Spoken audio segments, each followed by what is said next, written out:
Kabar Kadaslar, Nasr Senes, ketemu lagi sama Eliza Alvareza nih teman-teman. Kali ini di hari Jumat yang cerah, aku bakal bagiin satu lagi tips untuk apply beasiswa. Tapi kali ini aku lebih kepada just information sih, karena banyak banget yang ditanyain sama orang-orang. Pertanyaan mereka itu hampir-hampir sama. Mereka nanyanya tentang seberapa penting sertifikat bahasa untuk menunjang kita dalam apply beasiswa. Dan kalau misalnya apply beasiswa tuh butuh atau enggak yang namanya sertifikasi bahasa Inggris, TOEFL atau IELTS. Nah, pertanyaan-pertanyaan kayak gitu klase ya teman-teman ya. Sebenarnya kalau misalnya kamu di dalam negeri maupun di luar negeri, pasti syarat bahasa itu bisa dijadikan salah satu kewajiban ya teman-teman ya. Tapi aku mau kasih tahu kalian rahasia sedikit nih, bahwasanya tidak semua negara membutuhkan sertifikat bahasa Inggris. Nah, oke teman-teman, don't forget to always like, comment, and subscribe. Ikuti sampai selesai. Salam kenal dari aku, Eliza Alvareza. See you.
Arkadaslar. Seperti biasa ya teman-teman ya, aku ngevlog sambil jalan-jalan, dan ini biasanya aku pakai waktu pulang lah ya. Kalau misalnya aku udah pulang dari Tomer, itulah waktu yang paling pas buat aku ngevlog nih teman-teman. Aku di belakang dulu ya teman-teman ya. So teman-teman, tema kita pada hari ini kita akan bahas tentang seberapa penting sertifikat bahasa untuk menunjang aplikasi beasiswa kita ya teman-teman ya. Dan apakah semua negara itu membutuhkan yang namanya skor TOEFL atau IELTS teman-teman? Nah, ini dia jawabannya ya teman-teman. Jawabannya adalah, kalau kamu mau apply beasiswa, sebenarnya hampir semua membutuhkan sertifikat bahasa, terutama TOEFL atau IELTS. Mau kamu di luar atau di dalam negeri, itu kamu butuh yang namanya skor TOEFL atau IELTS. Nah, pertama, beasiswa dalam negeri yang aku ketahui yang membutuhkan skor TOEFL atau IELTS itu beasiswa LPDP. Itu nggak heran ya teman-teman ya, itu menjadi syarat utama malahan gitu. Mau kamu di luar atau di luar negeri, mau kamu di luar atau di dalam negeri, kamu harus punya sertifikat bahasa minimal TOEFL teman-teman. Tapi yang membedakannya adalah, kalau di dalam negeri skornya akan lebih rendah dari yang di luar negeri. Karena gini loh teman-teman ya, ketika kamu ingin menjadi seorang cendekiawan muda, itu kamu kan didanai beasiswanya atau sekolahnya ya teman-teman ya. Ya jelas saja mereka ingin kamu itu dikenal skala internasional. Jadi kamu bakal yang namanya melakukan penelitian, kamu bakal juga ketemu jurnal-jurnal internasional. Nah, karena itu persyaratan utama untuk apply beasiswa itu salah satunya adalah sertifikasi bahasa. Ini TOEFL dulu aku ngomongnya, belum aku ngomong yang IELTS. Karena teman-teman, nggak semua negara juga membutuhkan skor TOEFL. Nggak semua negara juga perlu skor IELTS, tapi ada bedanya loh teman-teman. Kenapa harus TOEFL, kenapa harus IELTS? Itu ya teman-teman ya. Aku nggak bicara tentang beasiswa LPDP karena banyak beasiswa lain pun yang masih menggunakan skor TOEFL teman-teman. Cuman aku bicara tentang berapa skor yang dibutuhkan untuk apply beasiswa di dalam negeri dan di luar negeri. Jadi aku kan bukan penerima beasiswa dari LPDP ya. Tapi aku mencari informasi sebanyak-banyaknya mengenai kebutuhan berapa untuk apply beasiswa LPDP teman-teman. Jadi untuk di dalam negeri, setahu aku ya, ini baik Kementerian Agama, baik itu Kementerian Pendidikan, karena beasiswa itu bukan cuma LPDP, ada namanya beasiswa unggulan, ada yang namanya beasiswa Kemendikbud dan lain-lain teman-teman. Ada juga KIP kuliah. Tapi aku berbicara ini general untuk S2 ya teman-teman ya. Tapi S1 juga kalau saat ini sih butuh TOEFL sih. Bahkan mau apply di Unip aja sekarang butuh TOEFL sih. Setauku ya di dalam negeri. Aku ngomongnya di dalam negeri dulu ya, nanti kita bahas yang luar negeri, oke? Untuk di dalam negeri, skor yang dibutuhkan adalah sebesar 500 ya teman-teman ya, untuk beasiswa dalam negeri. Itu udah standar banget teman-teman untuk TOEFL. Cuman TOEFL ini dibagi jadi dua juga, ada yang namanya EBT, ada yang namanya ITP. Nah, untuk ITP itu dia bentuknya kayak pilihan ganda, sekitar ada berapa jenis, ada writing, ada reading, writing nggak ada sih setahu aku ya. Ini cuman listening, reading, sama satu lagi grammar itu. Dan itu diterima di unip-unip yang ada di Asia, khususnya Indonesia ya teman-teman ya. Kalau di dalam negeri itu Indonesia, kalau di luar negeri itu skor untuk TOEFL ITP itu dipakai buat apply di Asia. Eropa enggak, tapi lebih ke kayak Cina, Korea, Jepang. Setahu saya ya ada beasiswa Australia World Scholarship itu bisa juga. Nah, ini aku udah berbicara yang luar negerinya teman-teman ya. Tapi skor yang dibutuhkan untuk di luar negeri itu minimal 550 sampai 600 untuk ITP teman-teman. Oke? Nah, untuk di luar negeri IBT itu bisa dipakai di beberapa wilayah yang ada di Amerika Eropa, kayak Belanda itu bisa, tapi dia pakainya EBT, International Batch, kayak dia itu pakai internet gitu loh. Ada lagi, beda lagi. Dan untuk biayanya ya teman-teman ya, skor untuk dapetin skor TOEFL 500 atau 550 atau 600 itu sesuai dengan kebutuhan kamu mau di dalam dan di luar negeri. Itu kalau EBT kamu cukup bayar sekitar 500.000 sampai 1 juta. Tapi untuk ITP ya. Untuk IBT atau yang internet based tadi, karena dia skalanya internet, dia juga ada writing kalau nggak salah, itu sekitar 3 jutaan teman-teman. Itu baru TOEFL ya teman-teman ya. Dan itu bisa dipakai buat beasiswa di luar negeri, kayak di Amerika bisa, di Belanda bisa, di Australia pun sebagian bisa kalau beasiswanya Australia World Scholarship itu bisa. Nah, jadi skor TOEFL itu bisa jadi salah satu modal ya teman-teman ya. Nah, ada lagi selain skor TOEFL namanya IELTS teman-teman. Kalau untuk beasiswanya yang tadi wilayah Asia Amerika itu teman-teman membutuhkan TOEFL.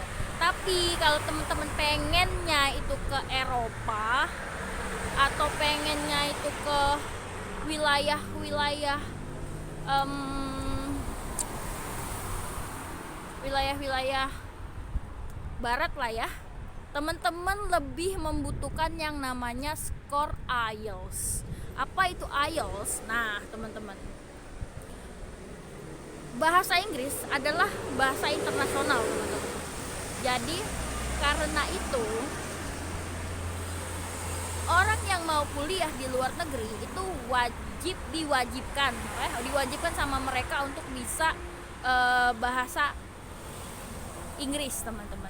Nah, dibuktikan dengan sertifikat tadi.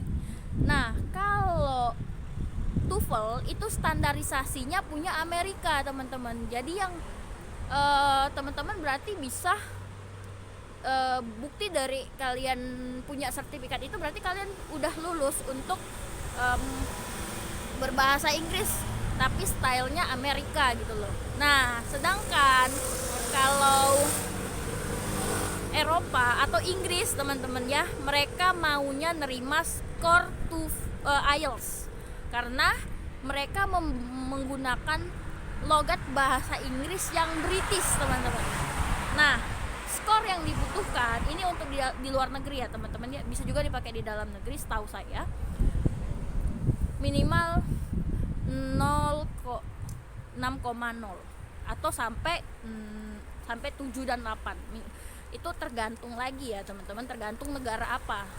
Ada yang 0,6 maksud saya 6,0 itu udah yang paling kecil nilainya, teman-teman.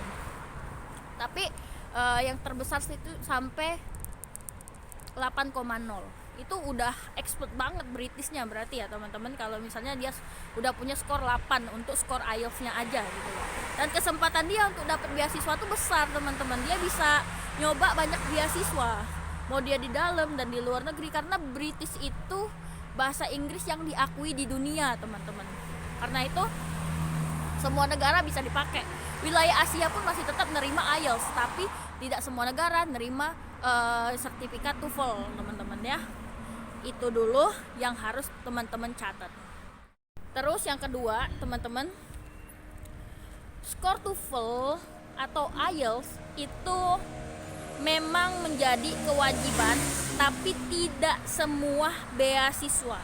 Jadi kamu yang memiliki keterbatasan dalam berbahasa jangan berkecil hati, karena selalu ada jalan menuju Roma.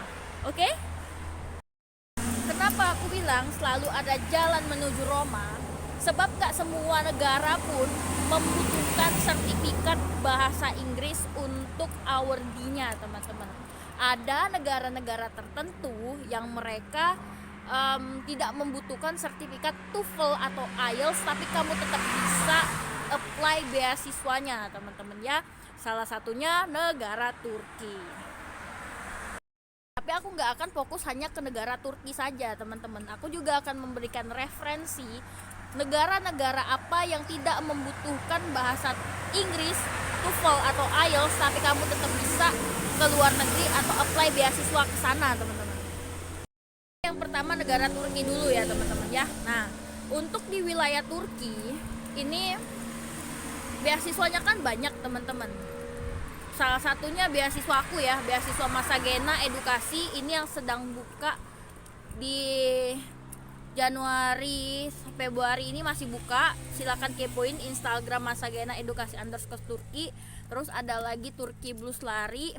Ada lagi yang namanya Dianet, TDF.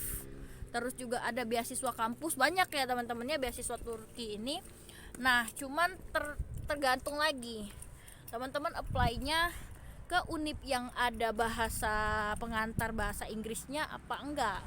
Nah, kalau misalnya teman-teman apply di Turki Blues Lari, setauku ya, teman-teman nggak berkewajiban untuk menginvite atau memasukkan sertifikat bahasa TOEFL atau IELTS. Tapi kalau teman-teman punya skor TOEFL atau IELTS, itu lebih menjual lagi, teman-teman. Dan aplikasi kalian itu akan lebih dilirik, karena mereka pasti mikirnya kalau berarti kalian itu udah punya basic gitu loh. Tapi jangan berkecil hati, itu bukan tolak ukur kalian layak atau enggak diterima di beasiswa tertentu, beasiswa tersebut ya maksud aku ya. Karena setahu aku banyak juga teman-teman yang dia lulus beasiswa ke Turki, termasuk aku sendiri. Kalau aku dari Masagena itu kami enggak sama sekali memiliki sertifikat bahasa Inggris IELTS atau TOEFL. Aku punya teman-teman, skor TOEFL aku punya, cuman nggak aku pakai buat beasiswa Turki teman-teman, karena aku belajar bahasa Inggris sudah dari lama ya teman-teman ya, tapi aku memang tujuannya pengen ke Turki. Karena itu aku memang mengincar negara ini karena aku tahu mereka tidak terlalu mempedulikan tentang kemampuan bahasa seseorang gitu. Nah, selain negara Turki teman-teman, ada juga negara-negara tertentu yang mereka juga tidak membutuhkan sertifikat TOEFL atau IELTS, tapi kalian tetap bisa apply beasiswa. Nah, salah satunya di Vietnam, terus juga di Cina, terus juga Korea, terus juga Jepang, Belanda, Jerman. Mereka nggak butuh sertifikat bahasa Inggris teman-teman, tapi teman-teman minimal itu harus belajar bahasa negara mereka terlebih dahulu. Itu jaminan yang harus teman-teman relakan. Nah, karena kan kalau misalnya bahasa itu kan menjadi dasar ya teman-teman ya. Kalau misalnya kamu bahasa Inggrisnya nggak bisa, terus bahasa negara mereka nggak bisa, terus kamu mau belajar pakai bahasa apa? Bahasa ibumu. Cuman jangan khawatir lagi teman-teman, ini bukan bukan mengecilkan mental kamu gitu loh. Karena kalau di negara Turki kamu difasilitasi gitu loh. Kamu datang ke negara Turki dengan tidak memiliki sertifikasi bahasa Inggris pun nggak apa-apa, kamu tetap bisa apply beasiswanya. Terus kamu lulus beasiswanya, kemudian kamu akan difasilitasi untuk belajar bahasa Turki selama 1 tahun 5 level ya teman-teman ya. Itu untuk di negara Turki. Begitu juga dengan negara Jepang, Belanda, Jerman dan lain-lain. Dan jangan khawatir, oke? Itulah aku katakan bahwasanya ilmu yang dibayar itu sangat menyenangkan. Dimana setiap orang itu kan mereka sekolah untuk mencari uang. Tapi kalau misalnya kamu punya ilmu, kamu dibayar untuk sekolah. Itu loh enaknya jadi orang yang berilmu. Kembali lagi aku katakan, jangan pernah sia-siakan masa mudamu teman-teman. Jangan pernah kamu sia-siakan kesempatanmu agar ilmumu bisa dibayar gitu loh. Dan juga kamu sekolah untuk menjadi agen of change buat masa depan. Aku selalu tekankan seperti itu teman-teman ya, karena aku katakan ketika orang lain memutar otak dan tenaganya untuk memperkaya orang lain atau memperkaya negara, lah kamu dibayar akal kamu, dibayar pengetahuan kamu, dibayar ilmu kamu untuk apa? Untuk kontribusi kepada negara. Dan paling menyenangkan adalah ketika ilmu kamu dihargai sesuai dengan kontribusi yang kamu berikan. Ada ekstra nih, kedi-kedi di Turki ini lucu-lucu ya teman-temannya, gede-gede banget nih. Aduh, aku pengen pegang. Wah. Teman-teman kalau misalnya di Indonesia kedi-kedi, kucing maksud aku, kedi itu bahasa Turkinya kucing ya teman-teman ya. Nah, mereka tuh gendut-gendut banget teman-temannya. Kalau di Indonesia ini auto langsung hilang 5 menit aja, dan ini harganya pasti mahal. Lucu banget ya. Dan mereka ini pemalu loh teman-teman. Waduh. ekstra. Kedi. Oke, lanjut lagi ya. Nah, aku setiap pulang aku pasti lewat sini teman-teman. Dan aku jalan kaki ya. Ini demi kalian loh, demi memberi. Oke, lihat ini aku aja ya. Lihat bayangan aku aja. Aku mau lanjutkan lagi. Ini the closing statement dari aku. Intinya teman-teman, jika kamu punya potensi, jika kamu punya ilmu, jika kamu punya kemauan, pasti jalannya pasti ada teman-teman ya. Meskipun dengan segala keterbatasan yang kamu punya, karena segalanya bisa dipelajari, termasuk belajar bahasa di dalamnya. Dan kembali lagi kepada niatmu dan kembali lagi kepada kesiapanmu, kembali lagi kepada kemauanmu dan tindakan apa yang kamu lakukan untuk mewujudkan impianmu. Itu teman-teman. Jadi kalau misalnya teman-teman pengennya di negara mana, itu kalian harus punya alasan yang sangat kuat kenapa kalian harus memilih negara itu. Nah, kalau misalnya kalian benar-benar siap, kesempatan itu selalu ada karena kesempatan berbanding lurus dengan kesiapan. Intinya mau negara apapun, mau bisa bahasa Inggris atau enggak, apapun itu, kalian harus melayakkan diri sehingga kalian pantas untuk mendapatkan beasiswa tersebut dan bagaimana agar ilmu yang kalian miliki itu dibayar. Oke teman-teman, aku rasa udah cukup banyak ilmu yang aku berikan kepada teman-teman. Semoga ini menjadi bekal, semoga ini menjadi motivasi, inspirasi teman-teman untuk mempersiapkan diri menjadi agen of change, menjadi seorang penerima beasiswa baik di dalam dan di luar negeri. Jangan putuskan impianmu hanya karena